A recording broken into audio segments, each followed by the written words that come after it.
أعوذ بالله من الشيطان الرجيم بسم الله الرحمن الرحيم Assalamu alaikum to everyone. Today on the Quran and Science, I will be continuing. This is the fifth part. According to this will be taking out references from the book Revelation, Rationality, Knowledge, and Truth. And we are still covering entropy and the finite universe. And in my last, just to sort of sum up about last class that I held, the Holy Quran speaks about how Allah is the main source of the creation, and He is not the one that has been created, according to what the Holy Quran mentions, that He is the creator and He creates everything, and He is the source of the creation. And there's a distinction between the creator and the creation. And also to understand the concept, this concept more further, Hazur is actually gave the beautiful rationale or argument to support that, that God is the creator and the one who created everything, with the support of the concept of entropy.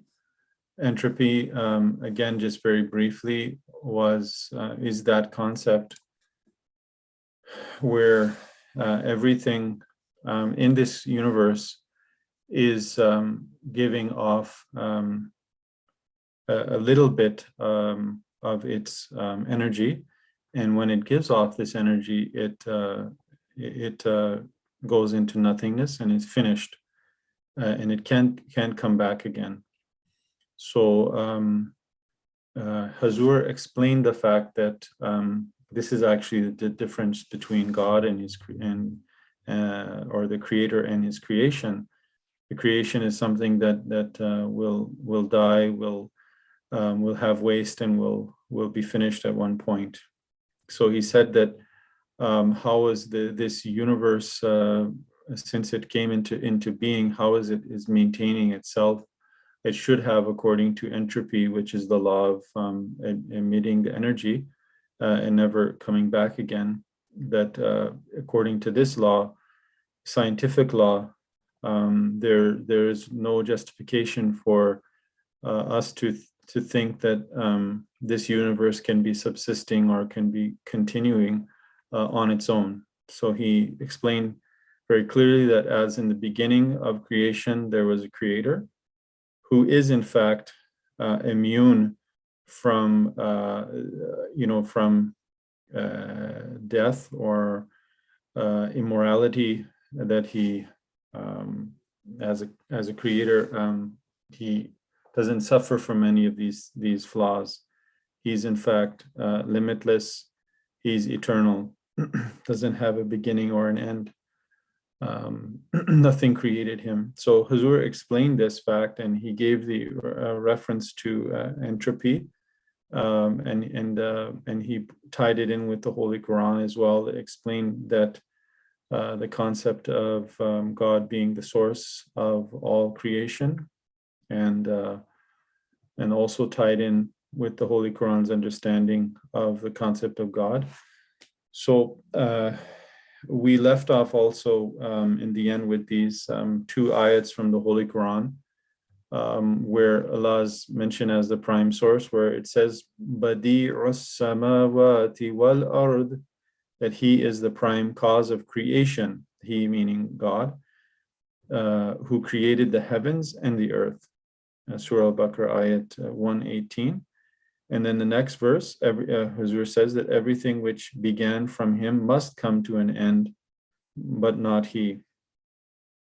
Kullu man alayha fanim wa yabqa wajhu rabbika zul jalali wal ikram.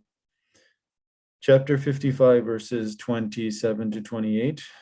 translation, all that exists upon this earth is to perish, that is to finish, except for the countenance of thy Lord, or except for the existence of thy Lord God, the possessor of glory, the possessor of honor. So as we're then explaining this further, he says that the dilemma of entropy as against the existence of the universe can only be resolved by the solution that the Quran offered 1400 years ago. It is not just a repeating universe that is being created from what is left of the previous universe. Each time it is created anew by the same creator who brings it to an end after it has served the purpose for which it was designed. Almighty, in the Holy Quran, Almighty, the Holy Quran made this pronouncement. Amazingly, the Holy Quran made this pronouncement during an age of utter ignorance. It is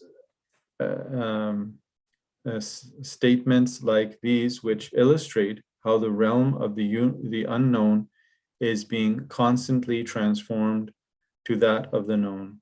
Though unnoticed and unappreciated for more than 1,000 years, they suddenly seem to have come to life in our modern age of exploration and discovery, as if it was here that they had always belonged. Another interesting point to note is that despite the great advancement of science in the last few hundred years, even the turn of this century, scientists continued to believe in the indestructibility of the atom. This remains so until the current century advanced and scientists were able to split the atom.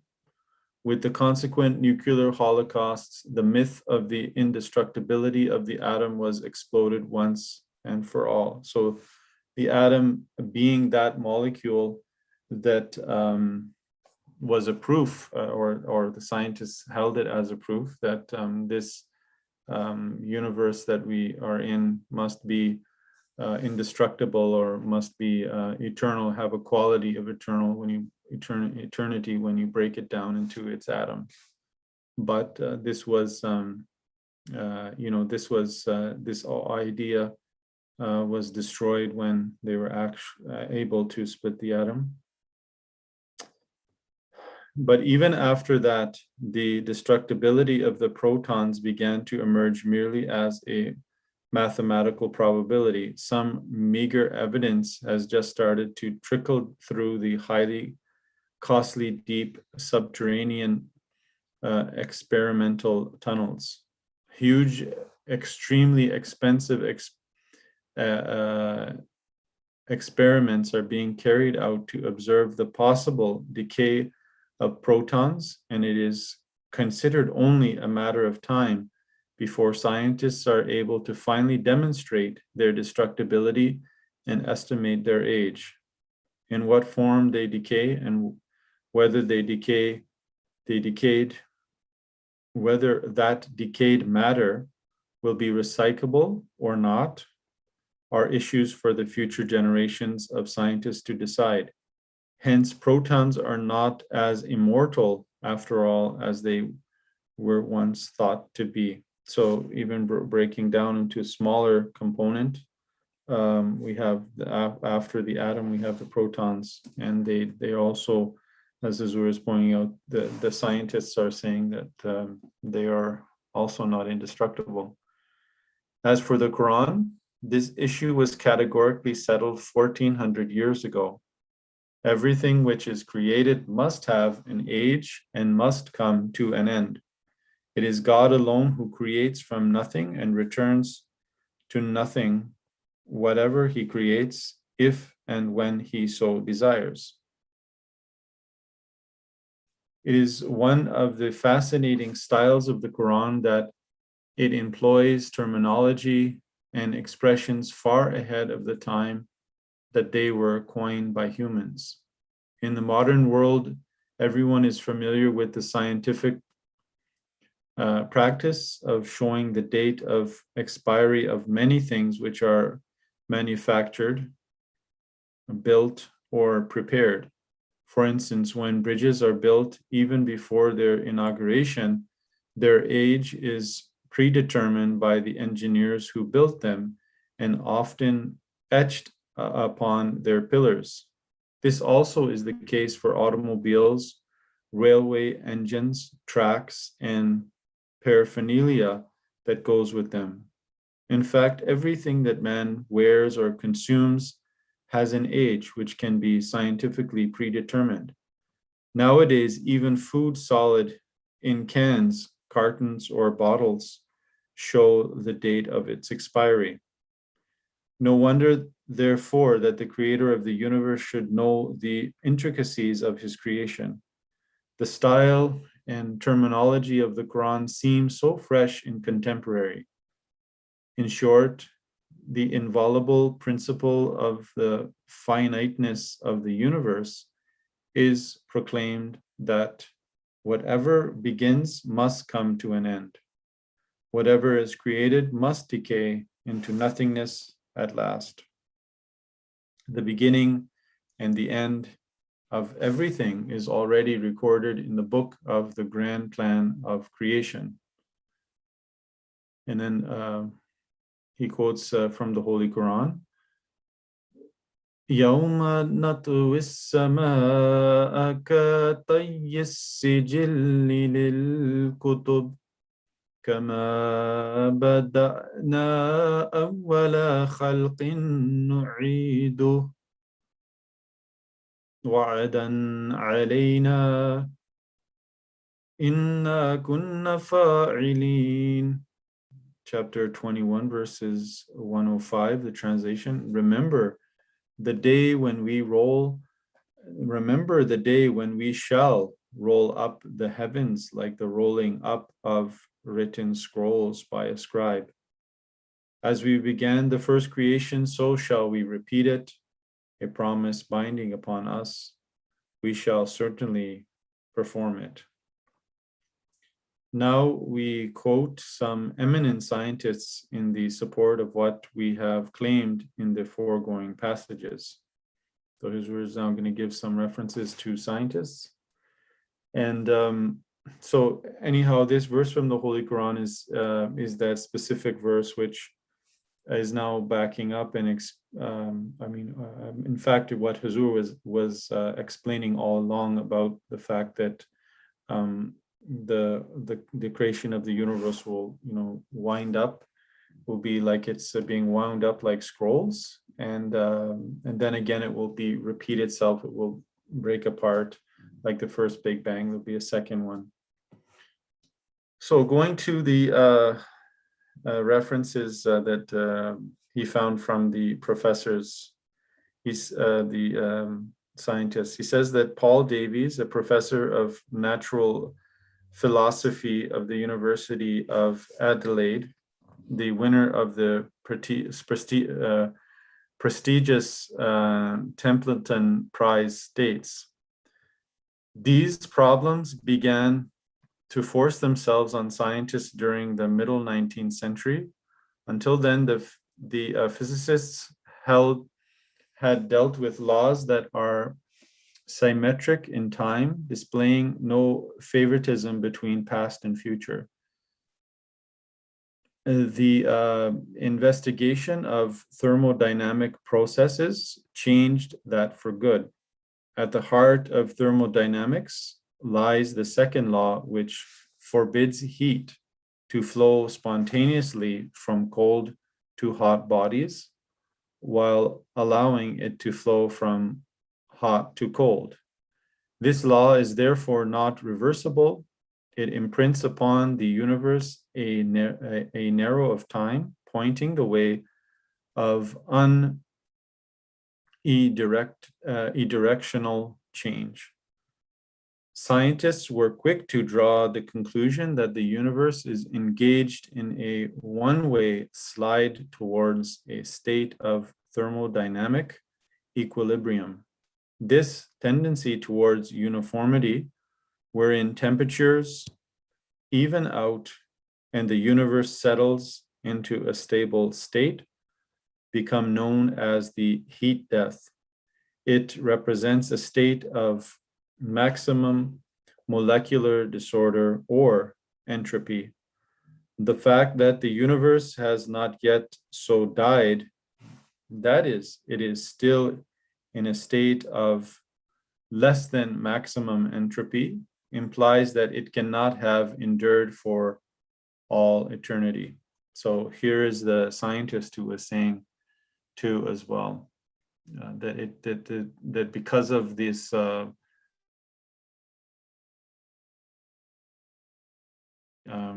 universe cannot go on for eternity, it cannot live forever.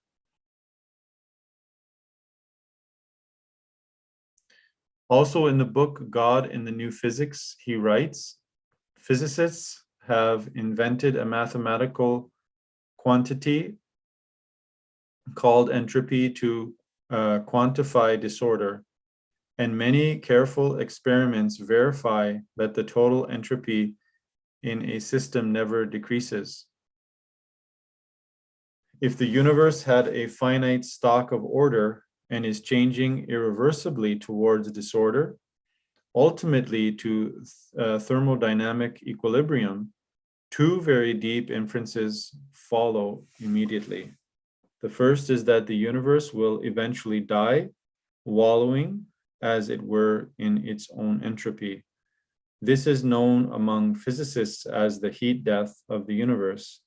The second is that the universe cannot have existed forever.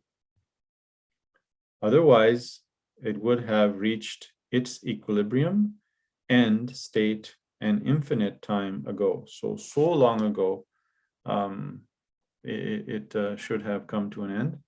Conclusion, he says, the universe did not always exist.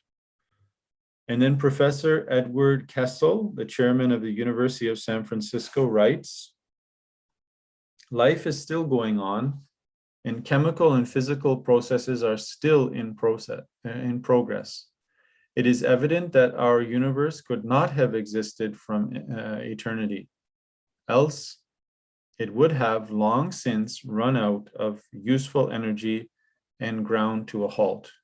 Therefore, quite unintentionally, science proves that our universe had a beginning. And in so doing, it proves the reality of God, for whatever had a beginning did not begin of itself, but demands a prime mover, a creator, a God. So here is, this person is even using, the scientist is even using the prime mover, the prime source, in other words, which the same word that the Holy Quran uses about God. From the above quoted excerpts, as Ur says, it becomes quite clear that on the issue of the existence of God, there is sound scientific evidence to support belief in him. This contention is securely based on the very information the so-called non-committed scientists have revealed after thorough investigation. It is up to them to willfully shut their eyes to the only conclusion which can be drawn from it. There has to be a creator of this universe, or nothing, including ourselves, can exist at any point in time. So that ends the chapter on entropy in the finite universe, or the universe which is not infinite, and was most fascinating. And I urge everyone, if they want to really understand this, to read this chapter. It's not very long, but you can read it and take some time to think over, and it's very fascinating, and help you to understand that Allah is the prime source of everything, and how this concept of entropy helps to support that fact. So Jazakumullah for everyone for listening. Allah bless you all and keep safe. Inshallah, we'll continue next week. Assalamu alaikum wa rahmatullahi wa barakatuh.